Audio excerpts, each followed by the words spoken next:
Guys video का खाना तो होता रहेगा, लेकिन आज सबसे पहले मैं आपको ये दिखाना चाहता हूँ भाई। Just look at this.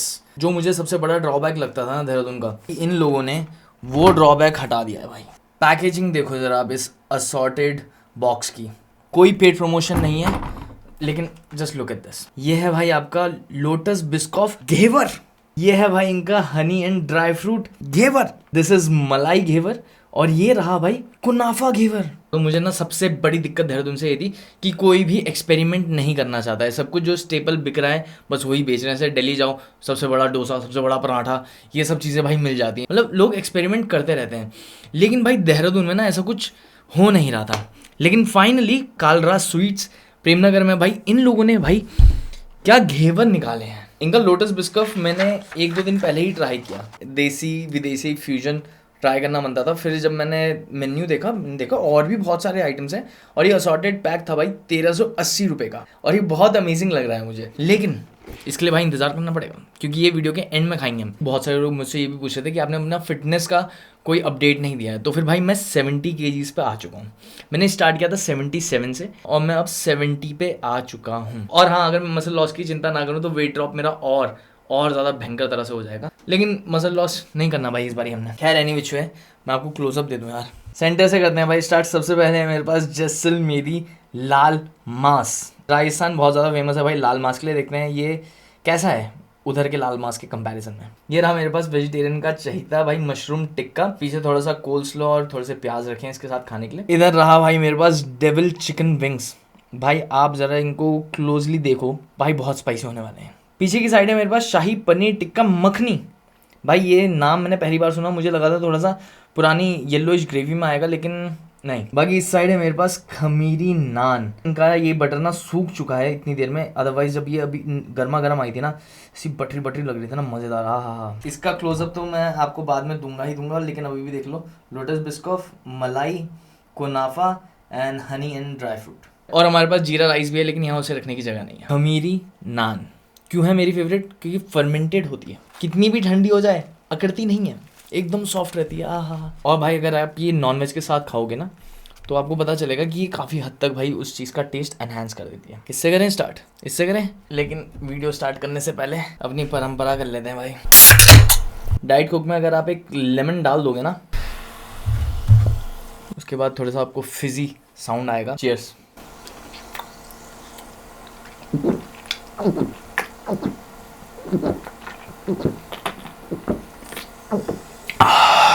ओ भाई स्वाद आ गया।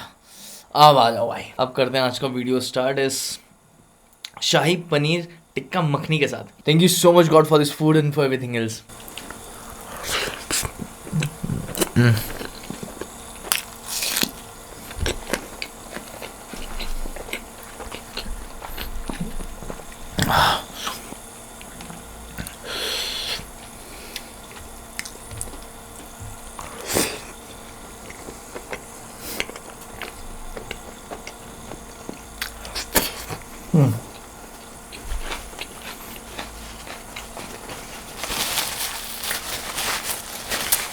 मज़ा आ गया। पता है भाई ये कैसा हो रहा है? एकदम पुराने ज़माने टाइप से हो रहा है। मतलब जितने 2000 के बाद वाले हों शायद मेरी बात को ना समझ पाए, लेकिन 2000 2000 से पहले वाले लोग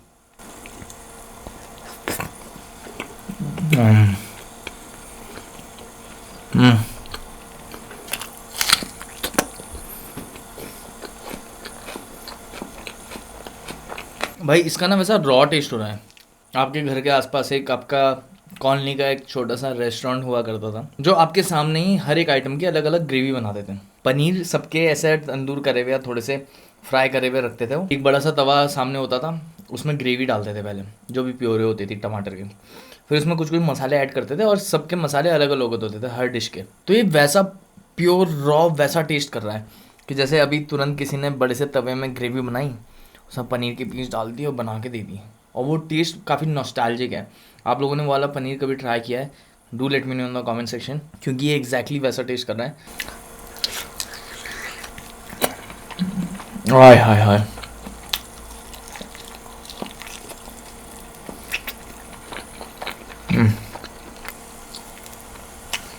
मज़ा आ गया भाई। ये ऑलरेडी काफ़ी ज़्यादा किसी सॉस में डिप करे हुए हैं, तो ग्रीन चटनी में डिप करना बनता तो नहीं है, करके देख लेते हैं।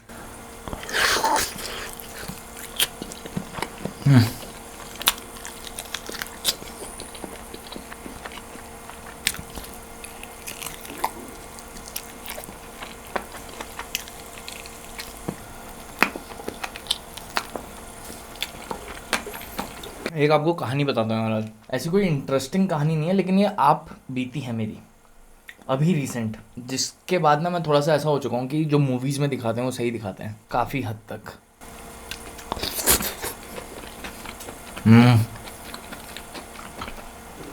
मशरूम बहुत बढ़िया हो रहा है।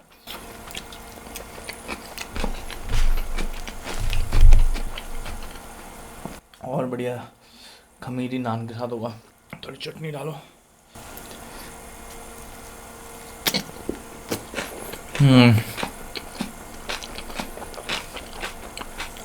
मैंने ना अभी कुछ टाइम पहले जो वर्कआउट छोड़ा था, उसको छोड़ने का एक कारण था, वो था मेरा घुटना। मेरे घुटने में एक ना थोड़ा सा लिक्विड सिस्ट टाइप कुछ हो रहा था। तो उस टाइम जिस ऑर्थो पे मैं गया था, उन्होंने बोला था कुछ टाइम रेस्ट करो, सब चीज़ों से, लेग्स की एक्सरसाइज, हैवी वर्कआउट, इन सब से थोड़ा सा रेस्ट लो, घुटने को आराम दो।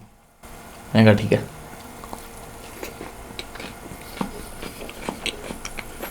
ये ऑलमोस्ट 1 साल पहले की बात है। 6-7 महीना मैंने ब्रेक लिया। उसके बाद यार जब वर्कआउट नहीं कर रहा था तो थोड़ा सा मैंने वेट गेन करा। फिर मैंने अभी रिसेंटली वर्कआउट जब चालू करा तो वो सिस्ट ना, उसमें स्वेलिंग आने लगी। अब मैंने सोचा भाई जो पिछले ऑर्थो ने मेरे को दवाइयाँ दी थी वो काम तो नहीं करी, तो अब अप्रोच चेंज करता हूँ। तो मैं अपने फैमिली डॉक्टर पे गया, जहाँ मुझे बचपन से ले जाया जाता है। तो काफ़ी जेन्युइन, काफ़ी अच्छे डॉक्टर हैं। उन्होंने देखते ही मेरे को बता दिया इसमें ये दिक्कत है, एक्सरे में नहीं, ये अल्ट्रासाउंड में पता चलेगा। आप अल्ट्रासाउंड करो और फिर एक ऑर्थो पे जाओ। उन्होंने 2-3 नाम सजेस्ट करे, शहर में 2 ही है जो नामी गामी हैं, उनमें से एक पे गया मैं अपना अल्ट्रासाउंड लेके।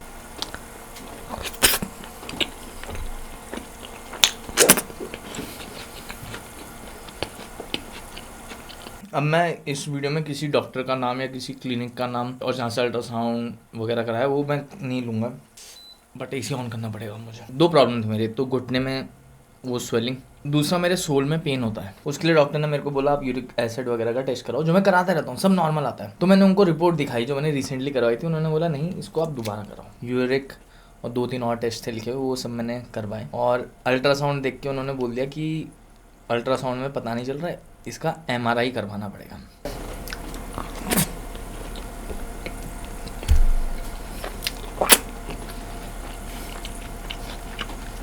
इनिशियली एक्सरे करवाया था, फिर बाद अल्ट्रासाउंड पे आई।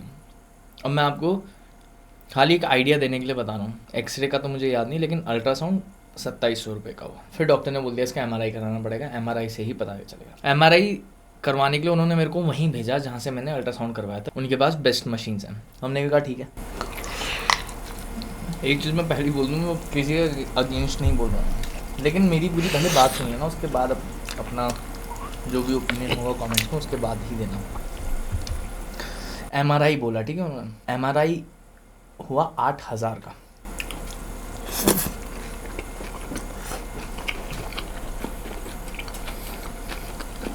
अब जो सिस्ट है MRI में जिन्होंने करा था, उन्होंने मेरे को बोला कि लेयर्स में आ रखा है, इसमें प्रॉपरली शो होने के लिए अब हमें IV चढ़ाना पड़ेगा आपको, और फिर हमें करना पड़ेगा, उसके बाद कॉन्ट्रास्ट आएगा, तब पता चल पाएगा। उसके अलग से 4,000 लगेंगे। मैंने कहा मैं डॉक्टर से पहले पूछ लेता हूँ, आप मेरे को ये MRI की रिपोर्ट दे दो। डॉक्टर ने MRI देखा, थोड़ा सा वो हैरान हुआ कि यार तो बहुत बड़ी सिस्ट है, कि इसमें 2 चीज़ें होती हैं। मैं लाल मांस ट्राई कर लें ज़रा, साथ साथ बताता रहूँगा आपको। ओए होए होए होए भाई, nice, mutton is very nicely cooked.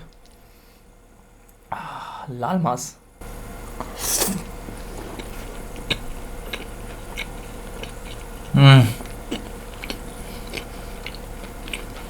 भाई, जयपुर का व्लॉग अगर किसी ने मेरा देखा है ना, तो हमने इस बार जयपुर में एक जगह बहुत बढ़िया रेस्टोरेंट में लाल मांस वगैरह खाया था। भाई सच बोलूँ तो मुझे उसकी याद आ गई। This is so good, wow क्या फ्लेवर्स हैं भाई।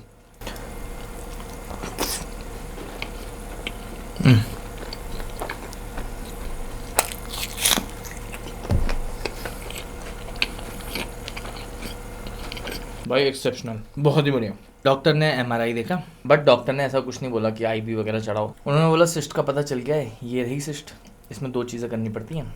तो मेरा 4,000 वहाँ थोड़ा सा सेव हो गया। 2 चीज़ें होती हैं, पहला हम ये ट्राई करेंगे इंजेक्शन से इसको ड्रेन आउट करने की कोशिश करेंगे। अगर ये रीअकर नहीं होती है तो ठीक है, लेकिन अगर रीअकर हो जाती है तो सर्जरी करनी पड़ेगी। तो मैंने उनसे पूछा कि सर इसका कारण क्या होता है, तो उन्होंने बोला इसका कुछ कारण नहीं होता, ये किसी के भी हो सकता है और कहीं भी हो सकता है। तुम्हारे घुटने के उसमें, कई लोगों के एल्बो या रिस्ट के आसपास होता है।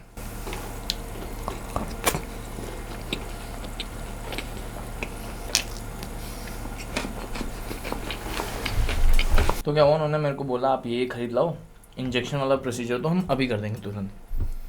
और धर दूंगा, one of the top most doctor की बात कर रहा हूँ मैं, ऑर्थो की। दूसरी चीज़ जो मेरा सोल की दिक्कत थी, यूरिक एसिड वगैरह उन्होंने मेरे से टेस्ट करवाया था। 3.5 टू 7.5 या 8 ये लिमिट होती है, upper lower and upper limit.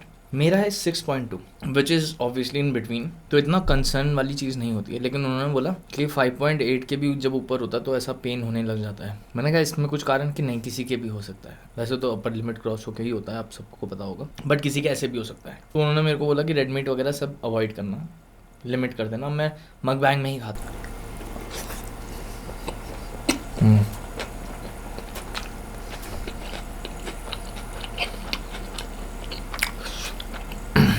और 5-6 दवाइयाँ दी।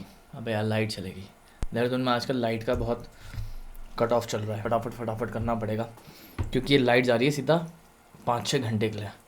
इन्वर्टर इसे झेल नहीं पाता है। लाइट नहीं आई है, बाकी घर का सब कुछ बंद करना पड़ा है। हाय हाय हाय।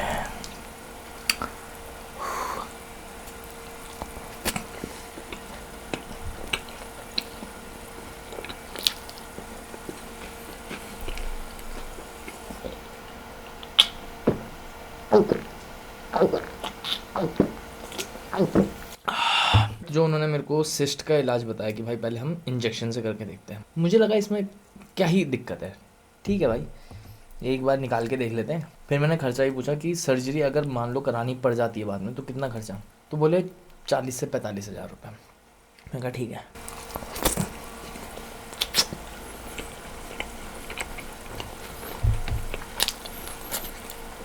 इंजेक्शन वगैरह के लिए जो बोला उसके लिए कुछ सामान उन्होंने मंगाया। मैं तुरंत गया उनकी केमिस्ट में, ले आया सामान लेते टाइम, लेकिन मैंने डैडी को कॉल कर दिया। कोर्ट के पास ही है क्योंकि वो हॉस्पिटल। तो मैंने डैडी को बताया कि भाई ऐसा ऐसा हुआ, डॉक्टर ने ऐसा ऐसा बोला, मैं इंजेक्शन लेके जा रहा हूँ, वो निकाल देंगे। डैडी ने बोला मुझे सही नहीं लग रहा है, मुझे लग रहा है कि सेकंड ओपिनियन किसी से ले लेना चाहिए। मैंने कहा ठीक है, लेकिन तब तक मैं सामान ले चुका था, वो सामान भी दैट वाज प्रीटी एक्सपेंसिव। चलो छोड़ो, सामान तो ले लिया मैंने, लेकिन डॉक्टर ने बोला था कि ये सामान लेके आ जाओ। अब नहीं जाता और फिर 4-5 दिन बाद जाता तो थोड़ा तो वो बोलता। और उस दिन मेरे को पूल पार्टी में जाना था। मैंने कहा डॉक्टर मुझे आज जाना है पूल पार्टी में, कि कुछ दिक्कत तो नहीं आएगी? कह रहे हाँ आएगी दिक्कत। मैंने कहा तो फिर मैं मंडे को आऊँ प्लीज़, सैटरडे था उस दिन। तो अब हमें 2 दिन का टाइम मिल गया था सोचने का। मेरी जो बुआ है, अपनी बुआ, वो भी मेडिकल फील्ड से ही बिलोंग करती हैं। अभी हाल फिलहाल वो एक मेडिकल कॉलेज की प्रिंसिपल है।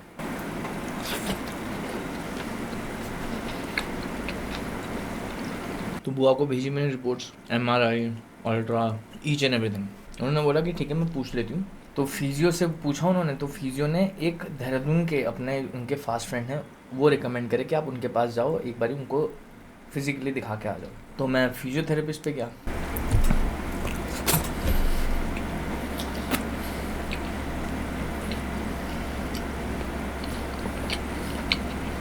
अब इन्होंने एक नई चीज़ बता दी। तो इन्होंने मेरी MRI रिपोर्ट वगैरह देखी। उनसे मैंने पूछा इसका कारण क्या है? कुछ कारण नहीं है, किसी के भी हो सकती है। 1000-2000 लोगों में किसी एक को ये हो जाती है। एक सेकेंड।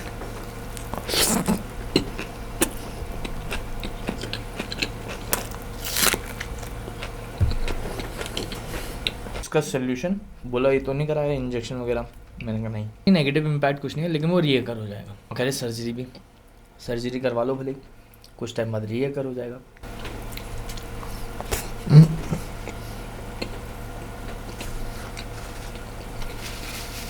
उन्होंने बताया कि ये जो चीज़ है ना, ये आपका कुछ सालों में अपने आप डिज़ोल्व हो जाती है, क्योंकि इसमें पेन वगैरह कुछ नहीं होता है। बट हाँ, थोड़ा ज़्यादा ही जब इस पर लोड दोगे तो इन्फ्लेमेशन बढ़ेगा, स्वेलिंग होगी। अदर देन दैट कोई इसमें सीरियस इशू नहीं है। आपको सिर्फ वो सिस्ट हो रखी है डेवलप, आपको उस चीज़ से थोड़ा सा घबराहट हो रही है। किसको नहीं होगी भाई? उन्होंने बोला जो बेस्ट चीज़ है जिससे ये ठीक होगी वो है एक्सरसाइज।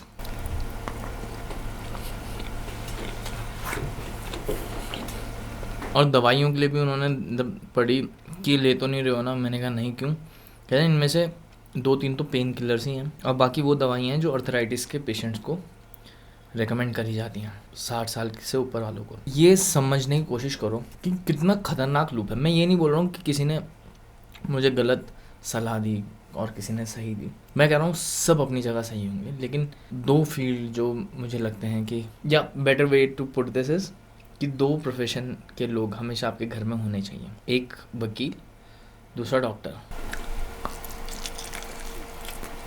फिर चलेगी लाइट।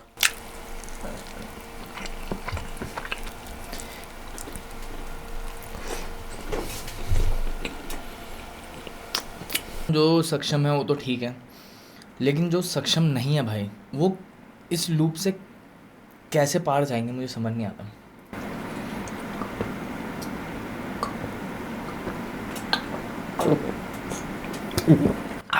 मज़ा आ गया। 2 से 3 दिन में ही 15,000 तक का खर्चा आ गया, 2 से 3 दिन में। आप बताओ किस पे विश्वास करा जाए।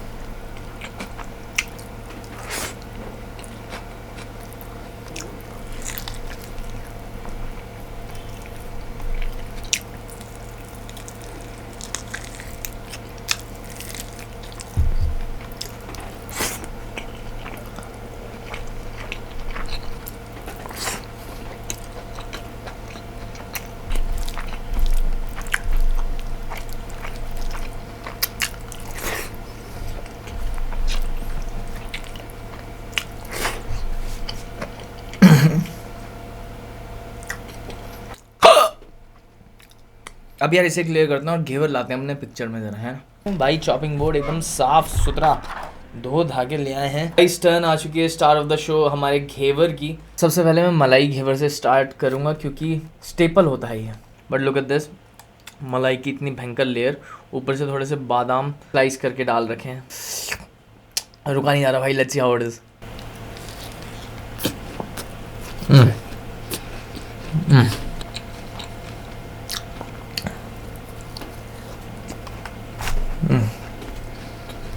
दिस इज नॉर्मल घेवर, जैसा होना चाहिए वैसा ही हो रहा है और बहुत बढ़िया हो रहा है। अब आ जाते हैं इनके फेमस पे। यह है ड्राई फ्रूट एंड हनी घेवर। इसकी लेयर्स देखो, ऊपर ड्राई फ्रूट्स देखो भर भर के डाल रखे हैं। हाँ, यह है गाइस कुन्नाफा घेवर, बहुत बढ़िया लग रहा है। आज से पहले कभी मैंने कुनाफा ट्राई नहीं करा, आज घेवर के साथ ही ट्राई करूंगा। And this is our favourite Lotus Biscoff ghevar. देखते हैं भाई ये कैसा हो रहा है।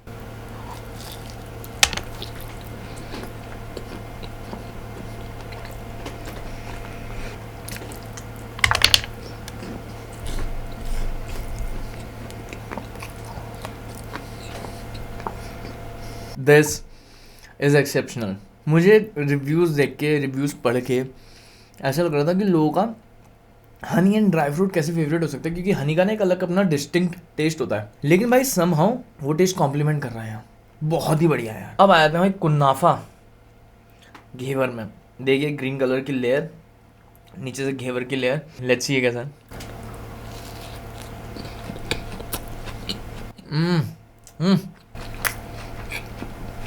पिस्ताशियो का बहुत अमेजिंग फ्लेवर आ रहा है।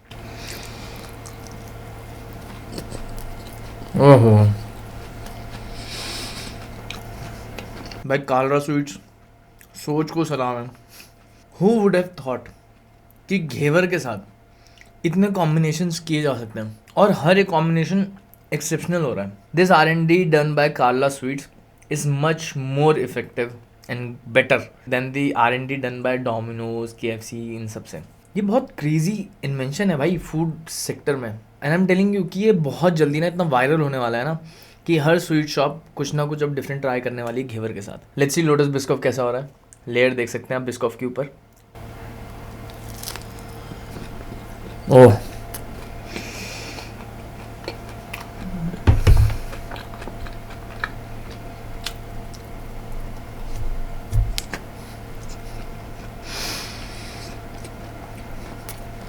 जो रिएक्शन अभी लोटस बिस्कॉफ में आया that is because of my love for Biscoff. लेकिन मैं जेन्युइनली बताऊँ कि चारों में से मुझे बेस्ट कौन सा लगा, खुद भी नहीं सोचा था कि मैं ऐसा बोलूँगा, लेकिन भाई हनी एंड ड्राई फ्रूट, उफ, थोड़ा सा और खाऊंगा भाई से। एक ही बार खा रहे हैं, बाकी तो घर वाले खा लेंगे।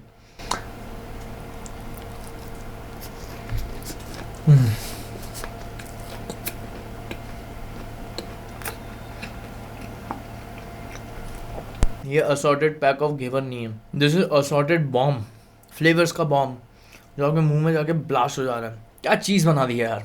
कालरा स्वीट्स टाइप करो, सर्च करो, उधर जाओ, ट्राई कर लो भाई। किसी को गिफ्ट कर सकते हो यार कि तू ये खा के देख, तेरे को मज़ा आ जाएगा। रही बात खाने की, खाना वाज एक्सेप्शनल, लेकिन स्टार ऑफ द शो पहले भी यही था मेरे लिए, देखने के बाद ही इन्हें, और अभी भी यही है मेरे लिए। Guys you have to try these. बाकी यार आई जस्ट होप आप लोगों को आज का मकबैंग पसंद आया। Thank you so much for watching, keep smiling and I will catch you guys on to the next one. Piece.